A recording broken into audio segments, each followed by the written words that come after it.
Welcome back to a special edition here at the 410. I told you we're going to dive deep into some of these topics, and of course, the Ravens, hot topic for us. Before we get into this today, though, however, I need to send a big shout out to One Up Cycles. One Up Cycles, one of the #1 supporters here at the 410. We definitely want to make sure they know that we appreciate them 100%. So we're going to go through the Ravens, and obviously, before we even get into this year, I feel like it's appropriate that we talk about the way the season ended last year. So, Parlay Tay, I know you were there. You were hurting just like me. Tell me what you were thinking at the end of the year with how the year ended. This is more disappointment. You got a lot of talent there. You feel like you can get where you need to be, and then you just come up short. Just little things just that kept happening, stopping us from getting to where we ultimately should be. Where we're supposed to be. Max, how you feel about the situation? So I've always heard good news or bad news. Which one here first? I always want to hear the worst first, and then maybe the good will brighten me up on the back end. Can I give you good news first? Then go ahead if that's the way you got to deliver it. Thank you. I'm in the family now. I have a shirt. Check it out, right? Get your Max, uniform. I was trying not to go there with you because I know you got a little upset the last episode when we didn't have it. I gotta show it. So look, y'all, I had to literally leave out the studio, run down to the spot, go get Max this shirt. He had Parlay Tay under pressure in here. I'm trying to tell y'all. I got back as quick as I can. That's your family now. And I hope he appreciates the love down here. We appreciate Max being a part of the family now. Well, that was the good news. The good news. The bad news about these Ravens. Boy, I think we start off every year with the same thought process. This is our year. This is our year. We say it every year. It wasn't our year last year, right? Wasn't our year. I think it's painful, right? It's painful to watch. It don't seem like none of these years been our years lately. So, for a long time, right? For a long time. But I'm going to say what I say every year. This is our year. This season is our year, right? Try to mix the good with the bad. This is our year.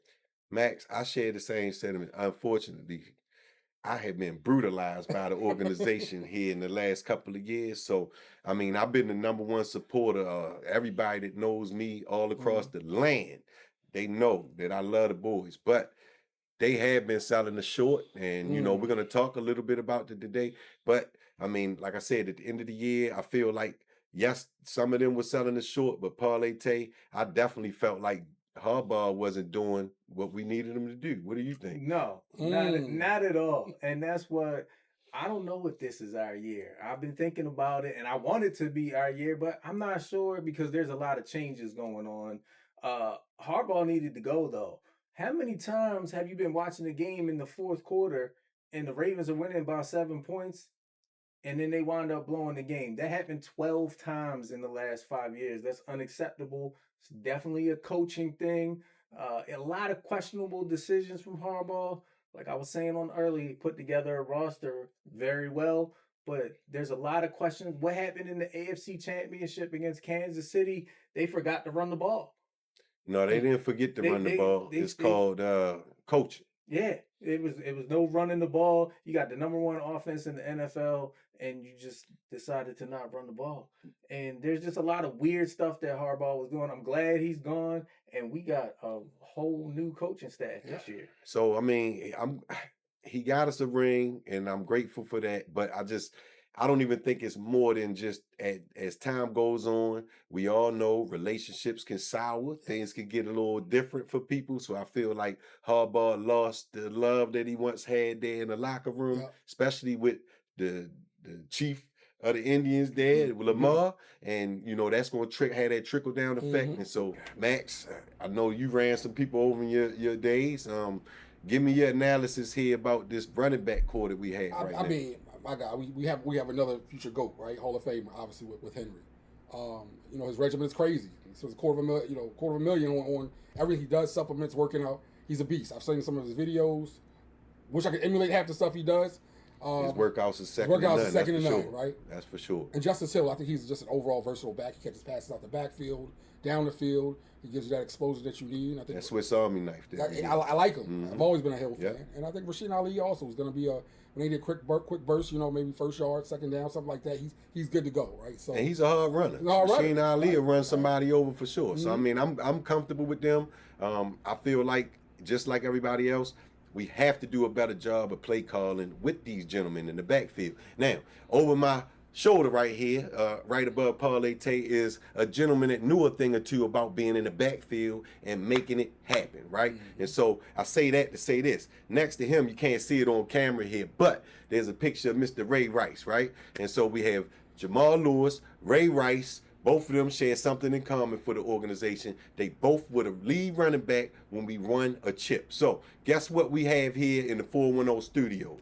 We have a space for Mr. King Henry to go right over there as the third lead running back to win a chip here in the city. And that's how I feel about that situation. So we lost Project Pat. We already know what we're going to do about that if need be, right? So what do we have to protect these people? Because that was our number one problem last year, was our line. So Parlay Tate, what did we do about that?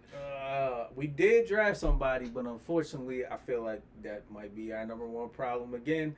But we drafted Vega at Penn State. I like him. He's a plug and play right away. Still got Rosengarten coming back. Pro Bowler. Rosengarten definitely is a Pro Bowler. I think they picked up a guy that used to be a waiter at Denny's for the center, because I'm not really sure what's going on there. We didn't really pick up a center. It's an open. There's like 3 guys competing for the spot. I'm maybe somebody will come through. Right now they got Corey Bullock. Then at guard you got John Simpson, and then of course Old Faithful Ronnie Stanley. Ronnie Stanley. How you feel about that setup there, Max? Can we get the job done with the guy from Denny's and the rest of the crew? If Stanley can stay healthy, I think he'll do what he needs to do. Maybe he can show some leadership among the new guys. It's a familiar face in the locker room. We got to protect the quarterback. We got to protect our running backs, right? And we haven't been getting it done. We won't talk about the one that's gone, right? I mean, I don't seem like the ball goes and he's not really sure what's happening out there. So right. We gotta put faith in our line to protect Lamar, keep him healthy, keep him hopefully get us to this chip that we've been so warned. Well, we don't have Falele this year, so we can't. I didn't want to say his name. I'm gonna have to say it. We don't have Falele this year, so we can't blame it on him. But the guy from Denny's, what did you say this man's name is again? It looks like, because if you haven't thrown a block yet, I'm not going to really figure out what your name Corey is. Bullock and Danny Pinter are the two that are fighting it out for the center job. All right, so I'm gonna just say this. I'm gonna just say this real quick. I don't know those guys, so I'm not gonna comment whether they're good or not. I haven't seen them in action, but what I do know about the Ravens is they most certainly will make a move on a free agent, a veteran signing, something at the degree. So I'm gonna look and see who's out there that may or may be available or may not be available that we can snatch up, and that probably is their thought process. They're probably gonna bring in a veteran. That's the only thing that makes sense right now. It does. They're not paying the guy from Denny's. They're not paying Mr. Bullock any money. I don't see them bringing. There should be something on the plate. And speaking of something on the plate, we're going to talk about the plate here in a little bit with Lamar and get into that.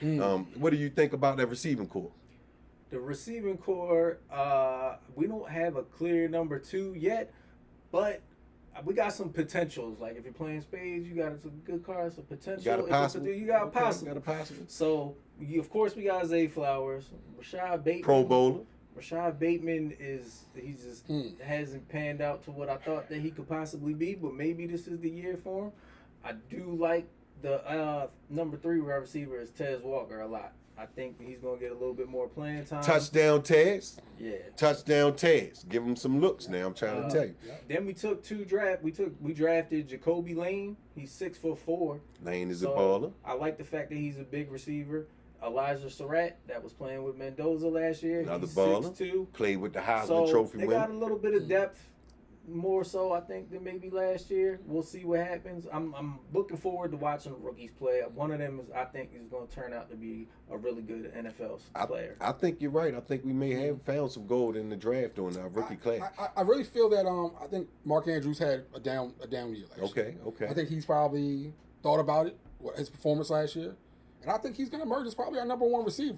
I think we're going to go back to the tight end approach that worked so well over the years. Well, right? the tight end approach we have right now is Mark Andrews. So at the end of the day, that's why I wasn't even going to really comment on the tight ends, because once again, I don't know. We've signed some tight ends, but Isaiah Likely is gone. Yep. Mr. Kohler's gone, so we literally just gutted the tight end crew. So I don't know who we have replacing them, but it sounds like we're not going to be relying on the tight end, 3 tight end option No. anymore. It's It sounds like we're going to go out Yeah. here with some of these young receivers. We're going to spread the field out, which is what I always wanted to do. We put King Henry in the backfield. We get rid of Ricard on most plays, and we put everybody out there that can catch the ball. We spread them out, and we mix it up. We mix it up with power, run game, and then we split, put Henry on the bench, and we bring the monster 5. I don't care, put 6 wide out there.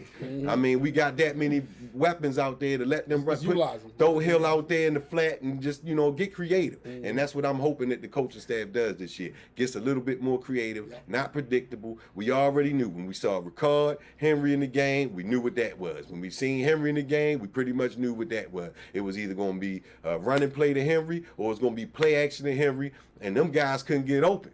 So, if the only one getting open is Zay, you know what I'm saying? He not but so big. So that leaves Lamar with little options but to scramble and get off his square and get all, out of sorts. Right. And that's what we don't want. So Taz Walker, Mr. Surratt, these are and Mr. Lane, these are the people that we need to come into the fold, step up and do big things for us. So, I mean, I'm definitely looking forward to that. Outside of that, I mean, we got to get to the defense, fellas. What do you think about that, man? We can start with the defensive line. One of my favorites, Calais Campbell, is back. So Mr. Campbell back, I think, him being that veteran voice there, that definitely solidifies our line, which could be one of the best lines in the league. Parlay, Tay, what you think? Hey, we got Matt Bouquet coming back. Yes, I'm excited to see him back. Yeah, we really missed him last year.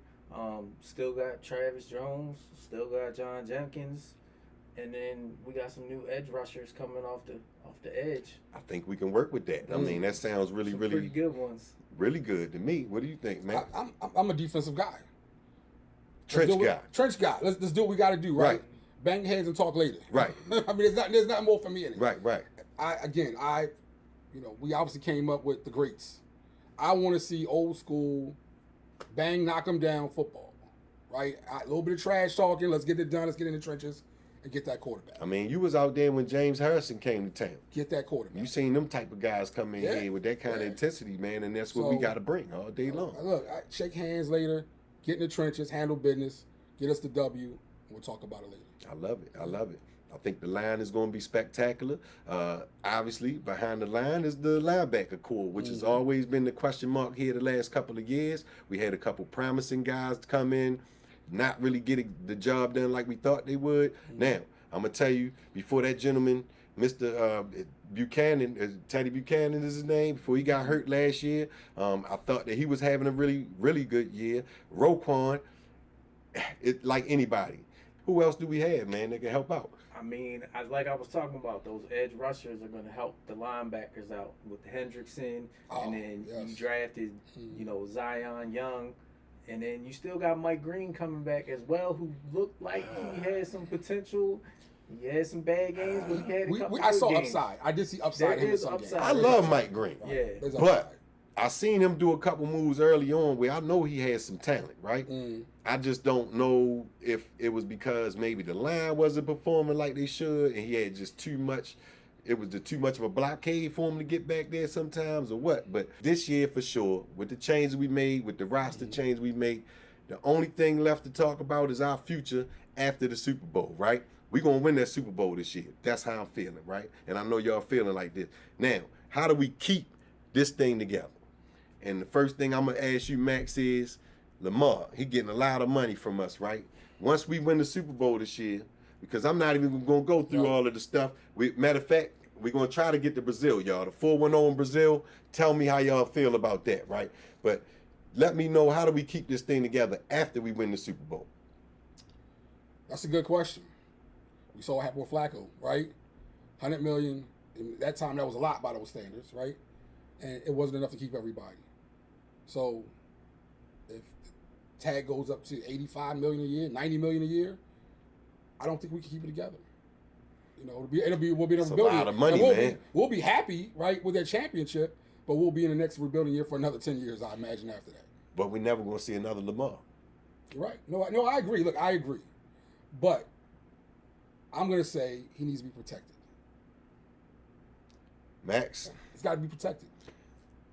he said 2, 3, 4 more Gatorades, and he'd go out there and play the other side of the line. So maybe we can figure that out. We got a guy from Denny's. We got my man from the 410 hold it down in the hole. We're gonna be all right. I think we should be good, y'all. Hey, look, I appreciate everything, Tay. You think Lamar should cut some of that money to keep this thing afloat, or how do you feel about that? I mean, absolutely, but who am I to tell somebody to cut their money? Right. But you know what I mean? Max hit the nail on the head. They're going to have to protect Lamar. That's who we're centering around. That's our franchise player. We know that's our guy.